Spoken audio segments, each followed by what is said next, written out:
In his poem Hope, 17th century poet and clergyman George Herbert succinctly describes the dismay we experience when our hopes remain unsatisfied.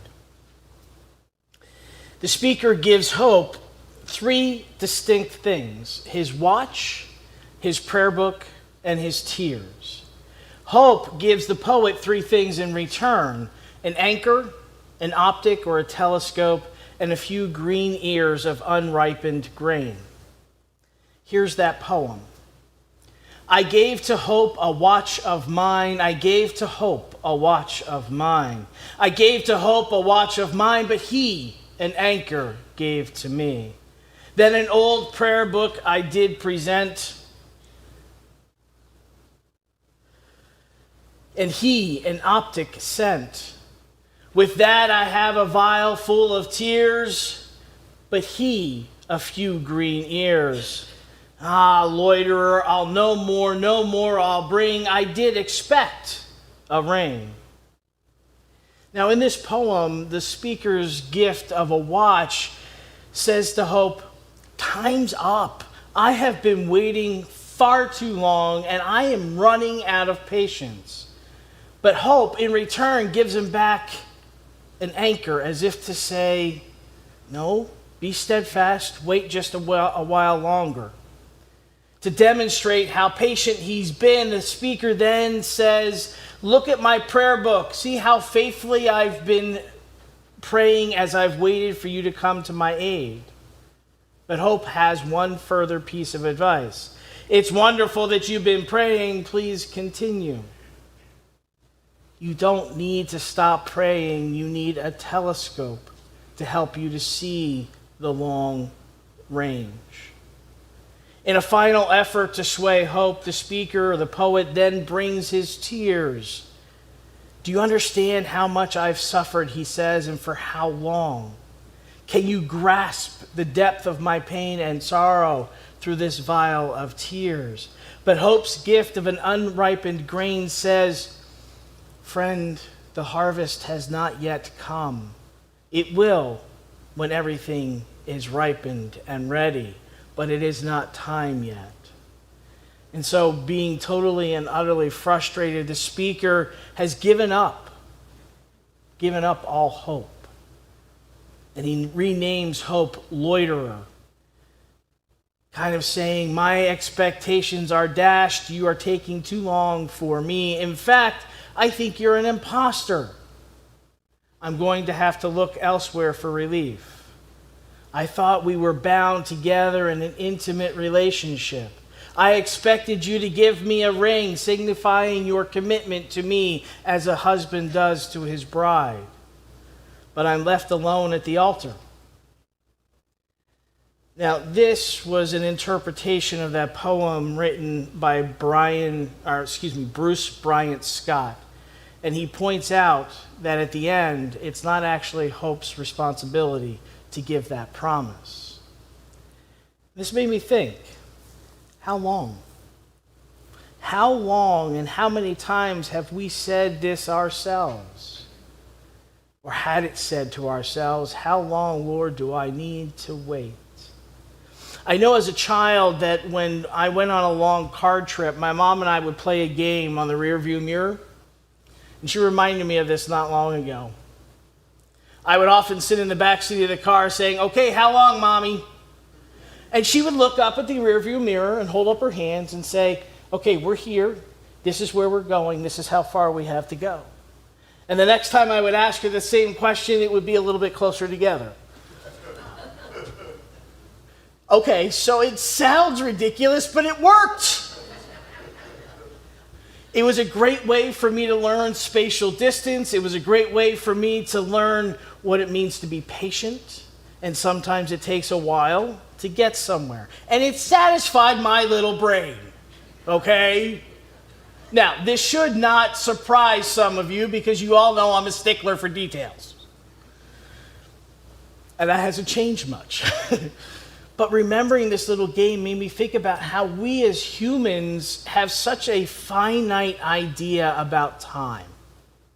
and what and how we expect things to happen in our lives. When we consider the lives of Abram and Sarai, and now in this story, Abraham and Sarah, it's worthy to consider how long they likely had tried to conceive a child. I can imagine the heartbreak that they had month after month as they discovered that Sarah had not been able to conceive. And I wonder how many times they held each other and wept in each other's arms as they discovered a miscarriage or a lost pregnancy along the way.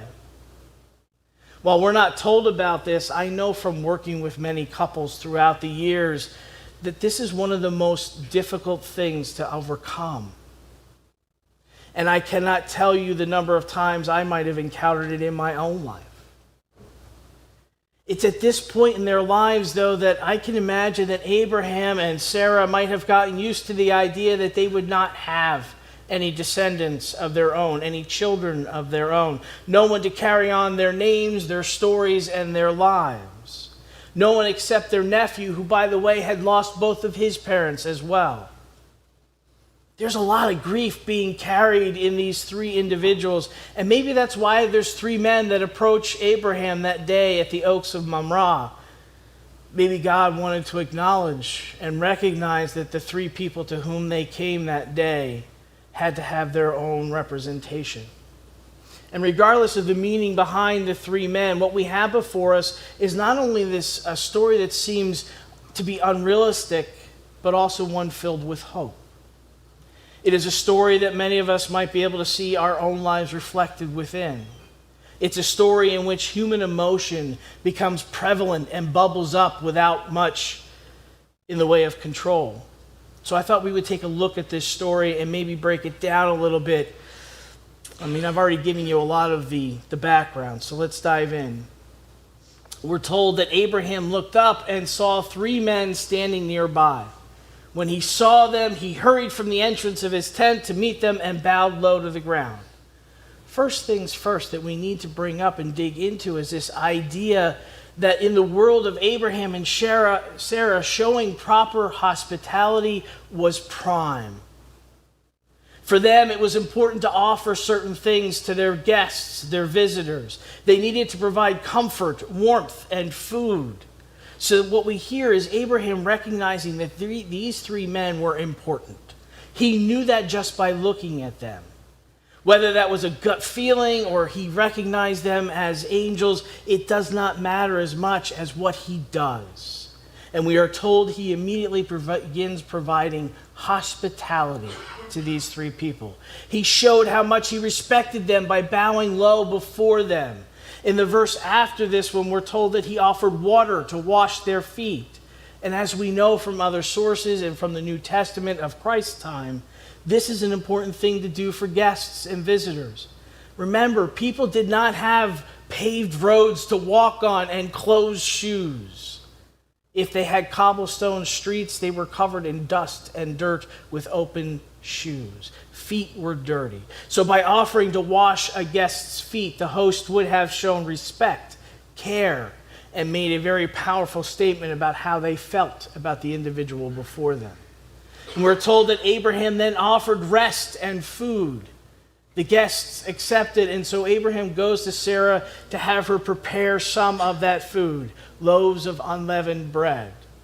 He then goes and gets a calf to give to one of his servants to prepare, and for the guests as well. And he is preparing a very important feast for these men, one that shows deep honor and respect. And because of the hospitality that Abraham showed, these men give him some words of hope, basically telling Abraham that what God had promised will happen within the next year. And what was that promise? To have a child, yes. And not only have a child, but have a child who would bless the world through him, right? The Abrahamic covenant was God's unconditional agreement that Abraham and Sarah would have land and descendants and a blessing. Now let me ask you a question. I know, this is my famous thing to do. If you were in your 90s, and for some of you that may not be a stretch, but if you were in your 90s, would you have taken it seriously if somebody had come to you and told you that you would conceive and bear a child? Okay, there's what I was looking for. Sarah laughs, right? Even further than that, surface question, how likely would you want to be a parent in your 90s? All right, let's take it one step further. Would you take anyone seriously who told you that you would bear a son in under a year? No. And as I thought about these questions this past week, I could not help but think that I'm not sure that Stephanie and I would want or even could want to raise a child now in terms of our age and several other facts. She's sitting here going, absolutely not. I cannot imagine how I would have responded if I were Abraham, hearing these words from 3 unknown visitors. And while we are not specifically told Abraham's response, we know what Sarah did. She laughed. Now, I don't know about you, but I might desire to have a good belly laugh if somebody came up to me and made this pronouncement as well. I mean, think about it. We were told last week that Abraham was 75 when he left, was told to leave the land and the people that he knew his entire life. And we know that he is 100 and Sarah is 95 when Isaac comes into the world. So this means that it has been nearly 25 years since God had made the initial promise to Abraham. Talk about having some hope. But not only that, talk about the desire to ask the question, how long, O Lord, how long? Beyond asking, I can imagine that Abraham and Sarah might have felt that the only descendant they would have would be the one that Sarah's servant Hagar had. And he wasn't even their own. I can see how they might have lost all hope and given up holding out hope. I mean, here's a couple who desire to fulfill their lives with children, to live out their covenant with God, yet God did not seem to be holding up God's end of the bargain. Much like our children who grow impatient when things seem to be taking too long. Mirror. I can see this couple, the father and mother of our faith, and not only our faith, but the mother and father of the Judaism and Islam as well. I could see them losing hope. I can see them losing faith.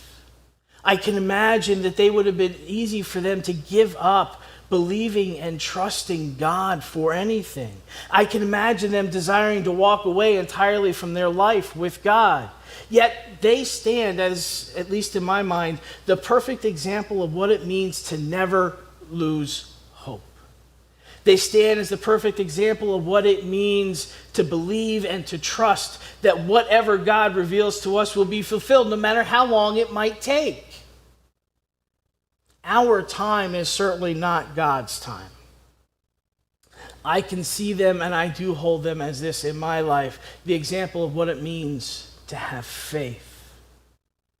In today's world, friends, it is easy to give up on things when they don't go our way. I mean, how often do we do that? It's easy to walk away and forget about the things that are important to our lives, like our connection to God. We have these little devices that draw us away so quickly. What I want for us to see in this story this morning is to see that Abraham and Sarah stayed connected despite the heartache that they experienced along the way. They can serve as a way to inspire us to reconnect ourselves, whatever that might look like for you, but a way for us to reconnect to one another through friendship, relationship, hospitality to those we don't know. And also to the God who always fulfills the promises made to those who love just as Christ loves us. I know there are days that I forget about my connections because I get so caught up in doing God's work that I forget about doing God's work. And I forget about how and what it means to stay connected to the one who brought me here. So I'm going to invite you in the coming days to reflect on the disconnected places in your life and intentionally focus on a connection to God and to others as a way to repair those places of disconnect. And I'm hoping by reconnecting in these ways that it might help us to find a little bit of hope that we can hold on to for the next month, the next week, the next month, the next year, or the years to come. Amen?